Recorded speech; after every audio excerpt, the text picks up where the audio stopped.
সকল পেজে সকলকে জানাচ্ছি আন্তরিক শুভেচ্ছা অভিনন্দন।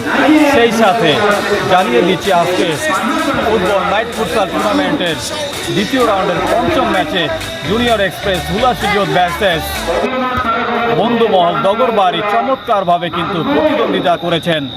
আর সেই খেলায় চমৎকারভাবে খেলেছেন আমাদের এই হাজী দানিশ থেকে আগত সাইফুল। তিনি ইতিমধ্যে কিং বসুন্ধরা ক্লাবে কিন্তু খেলে থাকেন হাজী দানিশের হয়ে জার্সি নাম্বার 10 নিয়ে।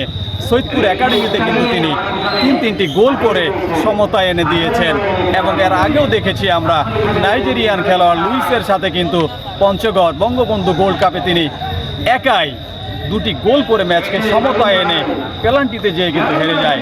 আজকে সেই সাইফুলকে কিন্তু আমরা এই ছোট মাঠে দেখতে পাচ্ছি। সকলের পক্ষ থেকে একটি তালি হয়ে যায়।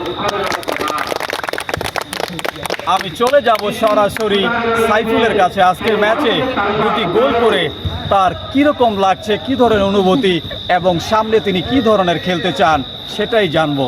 সাইফুল, তুমি বলো কিছু। বিসমিল্লাহির রহমানির রহিম। আজকে খেলাটা অনেক ভালো হয়েছে। আমার দল অনেক পরিশ্রম করছে। আমিও চেষ্টা করছি আমার সর্বোচ্চ চেষ্টা করার। 2টা গোল করছি, ইনশাআল্লাহ ভালো হয়েছে আলহামদুলিল্লাহ। আর পরের ম্যাচে মনে হয় আমাদের কোনো হুলাশিজোতে দল করতে পারে, আমাদেরই দল আমাদের সাথে করতে পারে। আগামী ম্যাচে আমরা প্রস্তুতি নিব যাতে জিততে পারি। দল যে কোনো হোক, জিততে হবে, কথা এটাই হলো মেন কথা। সেই সাথে আরেকটি বিষয় কিন্তু সাইফুল আপনার কাছে আমি জানতে চাই, আর সেটা হচ্ছে আপনি যে এই বসুন্ধরা কিংসে চান্স পেয়েছেন, এটা আপনার কেমন লাগছে?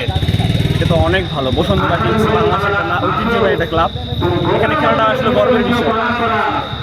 আর ভালো খেলার মাধ্যমে আর কি চান্স পেয়েছি, ইনশাল্লাহ আরও ভালো কিছু করতে পারি।